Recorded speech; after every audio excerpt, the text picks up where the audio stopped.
G'day, ZiggyD here, and welcome back for a belated Legendary Science. This time we'll be focusing on the much requested and anticipated GRAVEWARD.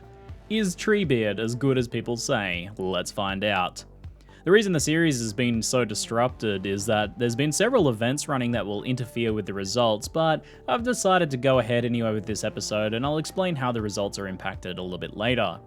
As always, our methodology for this remains the same. 2 players each perform 50 kills for 100 total datasets on Mayhem 3 normal difficulty, so that we can compare the number and type of legendary drops to the other bosses. GRAVEWARD is an easy boss to get to with a teleport right outside his door, but the fight itself can definitely be more challenging and time-consuming than other bosses like Captain Traunt. He's got a pretty consistent set of moves that, with a bit of practice, you can learn to move around while still keeping your damage output high.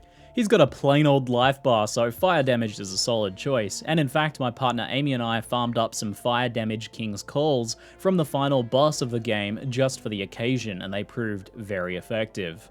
GRAVEWARD has a number of crit points that are important to know. His face has several smaller crit points that will add some damage to your attacks. Shooting him just in the regular body does very little to him. When his life bar reaches specific checkpoints, he'll face plant into the arena and freely allow you to shoot these face crit points for a while. His chest has a larger crit point which seems to do more damage than his face, and you should aim for this over the face whenever you can.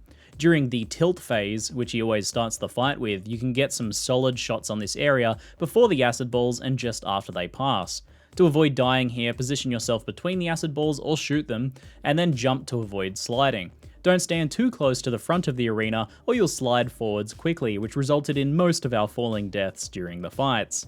The best crit points are located just behind his hands though, and you can only damage these during the stage right slam or his stage left jab.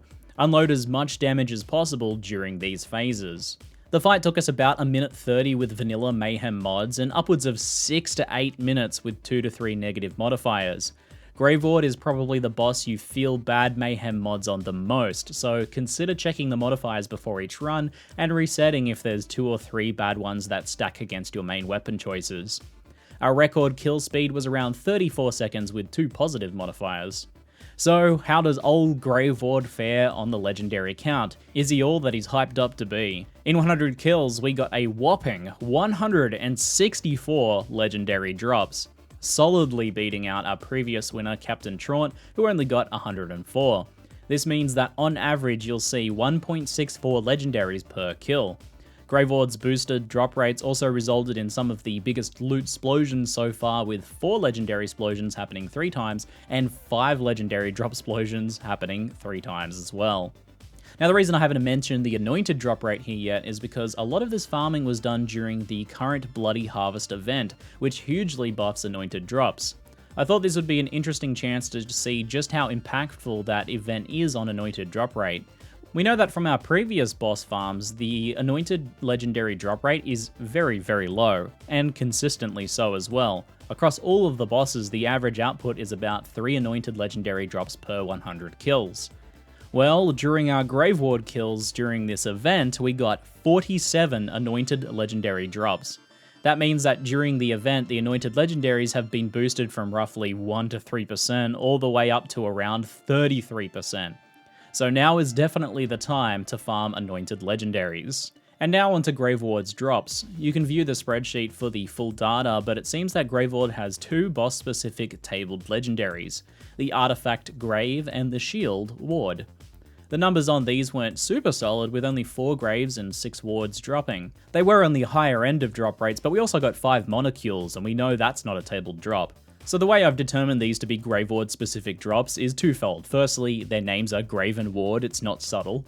But secondly, and more importantly, comparing with all of our other datasets, these have never dropped from any other boss, so while it's possible, it seems highly unlikely that they're world drops. Grave has some potential as a melee artifact with low life setups, and Ward Shield has solid bonuses when the shield is depleted. Ward was actually dropping bugged previously and was always dropping as the Brawler Ward, leading it to be mistakenly known as the Brawler Ward, but now it can drop with other prefixes like this Roid Ward for example. Both of these items are fairly strong in niche setups, but there is an odd anti-synergy between them, so you won't likely be using them together. But if you want to farm either, you now know where to find them. So on to final analysis. Without a doubt, GRAVEWARD is one of the best bosses to farm for total legendary drop rate. However, I'll add this personal opinion for you to consider. Captain Traunt was a lot easier and a lot more consistent on average. GRAVEWARD took more prep than any other boss, with us needing to farm powerful fire damage pistols to feel comfortable with the fight. And GRAVEWARD, more than any other boss, saw us resetting to get rid of nasty mayhem modifier combos. You really feel the bad ones on him. We didn't have to reset a single time on Captain Traunt for comparison. Also, you cannot easily use grenades or any other close range weapons like the Flacker on GRAVEWARD. He's just too far away, which might impact your build's performance, so worth considering. So while he's the best for legendary drop rate, you might want to start out with Captain Traunt until you get a decent gear set to take on GRAVEWARD. But give him a test, and if you can consistently kill him in under 2 to 3 minutes, then GRAVEWARD's going to be your go-to for legendary drops.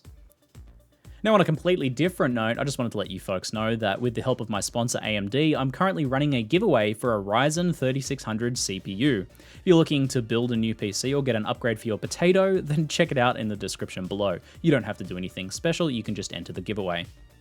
As for the future of this series, Legendary Science, we've learned that Gearbox is planning on making some big changes to loot in upcoming patches. Word is that they will be adding stronger loot tabling to the game so that more legendaries will be dropped by, theoretically, specific bosses. This is good and bad news. It's great news for the game and for loot farming. Having more specific places to get specific legendaries is really good for giving people clear ways to progress and making sure that we farm a variety of bosses instead of just the one with the most drops.